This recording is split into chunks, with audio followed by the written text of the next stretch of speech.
بسم اللہ الرحمن الرحیم۔ السلام علیکم دوستو، ہمارے چینل کو سبسکرائب کریں، ویڈیو کو لائک اور شیئر کریں تاکہ ہمارا رابطہ بحال تو رہے۔ اللہ سے غیر اللہ کے سامنے ہاتھ دراز کرو ہی مت۔ ایک حدیث میں آتا یعنی حرام نہیں ہے، دنیاوی قواعد اصول قوانین کے تحت کسی سے مدد چاہنا، کوئی سوال کرنا حرام نہیں ہے۔ وہ تو میں نے کہا کہ اس پر اصرار آپ کریں گے تو اس میں بو پیدا ہو جائے گی، بدبو پیدا ہو جائے گی شرک کی، لیکن آپ سوال کریں، مدد لیں، اسی پر دنیا قائم ہے، ایک دوسرے کے ساتھ تعاون کے ساتھ۔ لیکن اونچا مقام کیا ہے؟ کسی سے سوال مت کرو سوائے اللہ، یہاں تک کہ جوتے باندھنے کا تسمہ تمہیں درکار ہے تو بھی کسی سے مت مانگو، اللہ سے مانگو۔ کیا پتہ اللہ کس کے دل میں ڈال دے اور وہ آ کے تمہیں تسمہ پیش کر دے۔ ہوتا ہے ایسا، مسافر ہوتا ہے۔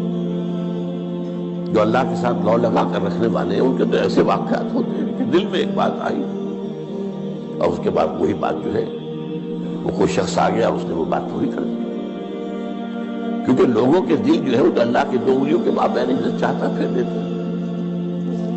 کیا پتہ اللہ کسی فرشتے کو انسانی شکل میں بھیج دے، آتا ہے فرشتہ، آتا ہے انسانی شکل میں آتا ہے، آپ کی تکلیف کو رفع کر دے، آپ کی ضرورت کو پورا کر دے، اسی سے مانگو، کسی اور سے مانگو۔ یہ ہے توحید کا لب لباب۔ یوں سمجھیے اسلام کی جڑ کیا ہے؟ ایمان۔ اسلام کا جو خارجی نظام عمل ہے، انفرادی اعمال ہو، اجتماعی ہو، ان سب کی روح رواں کیا ہے؟ ایمان۔ ٹھیک، ایک بات ہو گئی۔ ایمان کا خلاصہ لب لباب کیا ہے؟ ایمان باللہ۔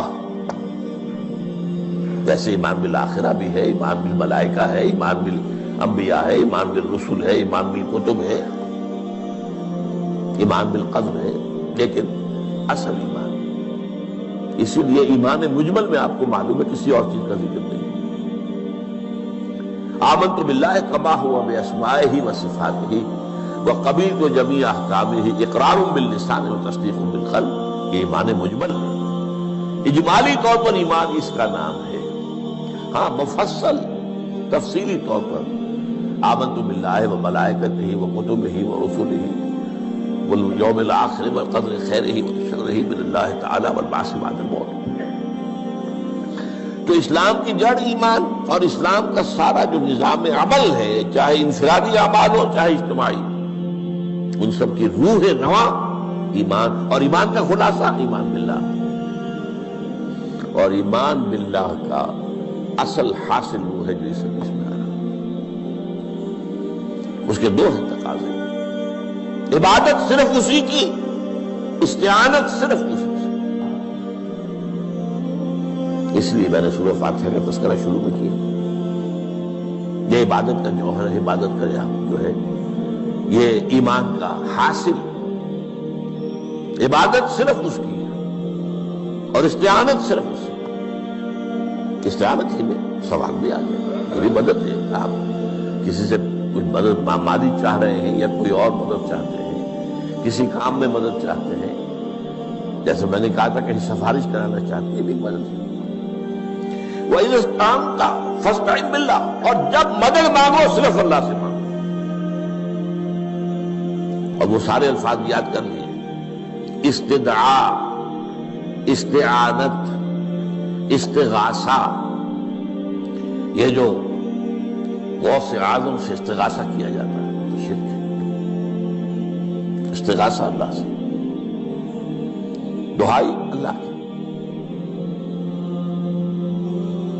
اس اعتبار سے استمداد، استعانت، استدعاء، استغاثہ، یہ سب اللہ سے، صرف اللہ سے۔ عبادت صرف اللہ، ایاک نعبد، اور استعانت صرف۔ دین ایمان کا ثبوت کیا ہے؟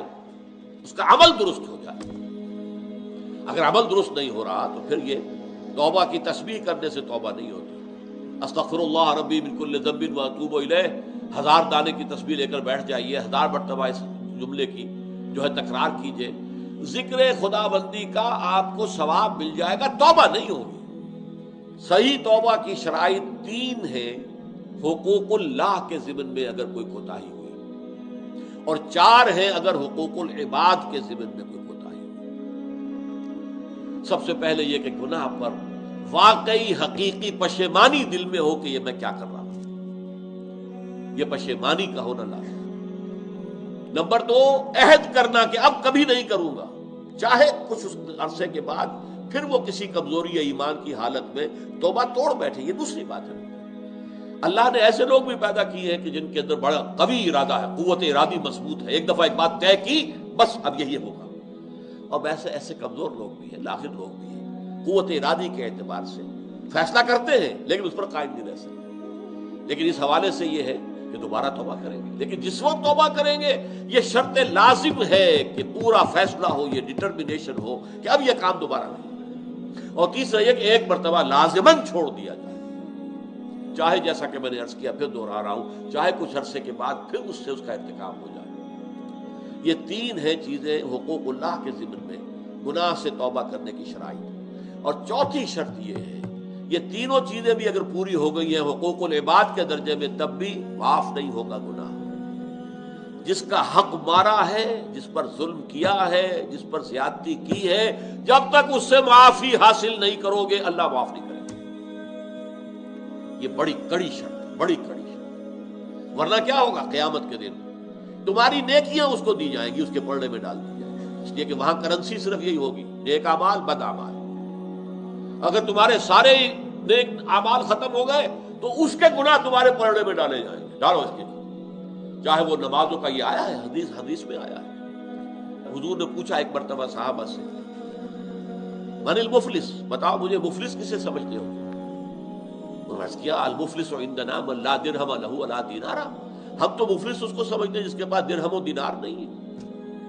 کہا، آپ نے فرمایا نہیں، میری امت کا مفلس وہ شخص ہوگا جو قیامت کے دن حاضر ہوگا کہ بہت نمازوں کے پڑھ بھر کے لایا ہوا ہے، بہت اس نے روزے رکھے ہیں، بہت حج کیے ہیں، سب کچھ کیا ہے، لیکن اکل مال ھذا، فلاں شخص کا مال ہڑپ کر گیا تھا ناجائز طور سے، وشتم ھذا، فلاں کی جو ہے گالی دے دی تھی، کسی کی یہ غیبت کی تھی، یہ سارے مدعی جمع ہو جائیں گے، کسی کو اس کی نمازیں دے دی جائیں گی، اچھا بھائی یہ نمازیں اس کی تم لے جاؤ، کمپنسیشن تمہاری حق تلفیس نے کی ہے، یہ کمپنسیشن۔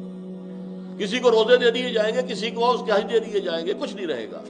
اور ابھی دعوے دار باقی ہوں گے، اب کہا جائے گا کہ ان کے گناہ جو ہے وہ اس کے پلڑے میں ڈالنے شروع کر دیں، اور وہ ان کے گناہوں کے بوجھ میں دب کر جہنم میں ڈال دیا جائے۔ یہ ہے معاملہ توبہ کا۔ الا من تاب وآمن وعمل عملا صالحا فاولئک یبدل اللہ سیئاتہم حسنات، تو یہ وہ لوگ ہیں۔ اس کے بعد بھی اگر آنکھ نہیں کھلتی کسی انسان کی تو میں نہیں سمجھتا کہ وہ اپنے گرد اس نے جو یہ فلا تزکوا انفسکم، اس نے جو اپنے گرد تزکیہ نفس کا ایک مصنوعی حالہ بنا لیا ہے، کبھی بھی وہ اس حالے سے نکل سکے گا اگر اس حدیث سے بھی آنکھ نہ کھلی۔ اور وہ حدیث کیا ہے؟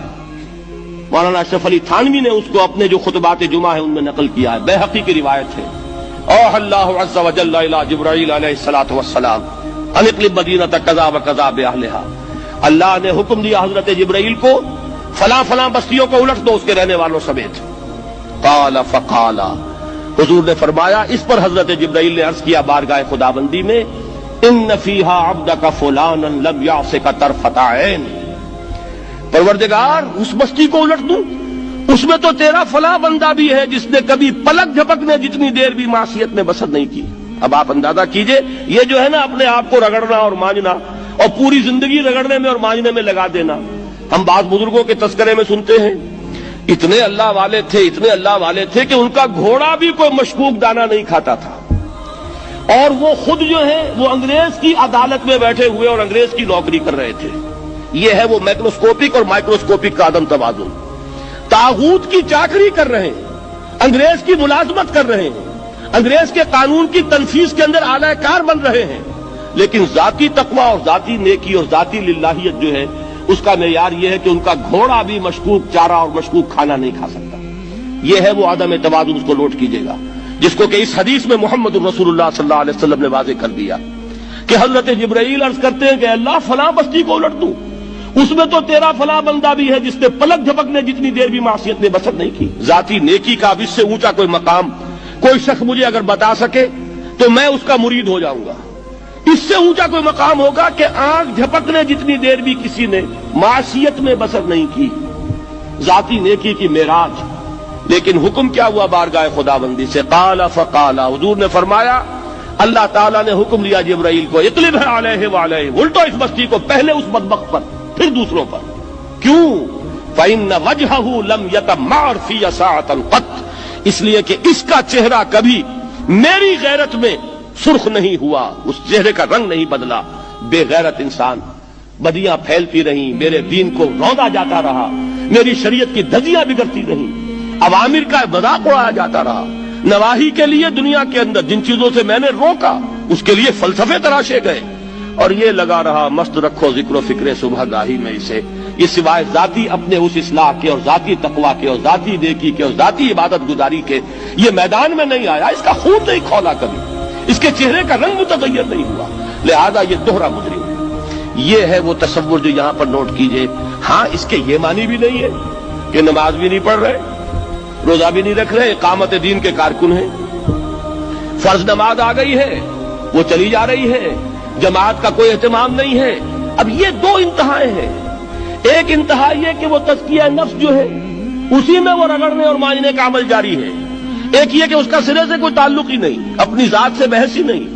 وہ کیفیت وہ ہو گئی ہے جو یہود کی آئی ہے قرآن مجید میں کہ تامرون الناس بالبر وتنسون انفسکم وانتم تتلون الکتاب، کیا تم لوگوں کو نیکی کا حکم دیتے اور اپنے آپ کو بھول جاتے ہو؟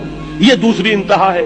پھر وہی بات عرض کروں گا، وہی بال سے زیادہ باریک اور تلوار کی دھار سے زیادہ تیز راستہ ہے جس پہ چلنا ہوگا، کہ نہ یہ ہو کہ وہ مبالغہ ہو رہا ہو، اپنی ذاتی اصلاح میں تو مبالغہ کی حد تک آگے جا رہے ہیں، اور دوسرے یہ کہ اپنے دین کی تبلیغ و اشاعت، اقامت دین کی جد و جہد، اس کا کھانا ہی نہیں کھولا زندگی میں، وہ کھاتا ہی نہیں کھلا ہے۔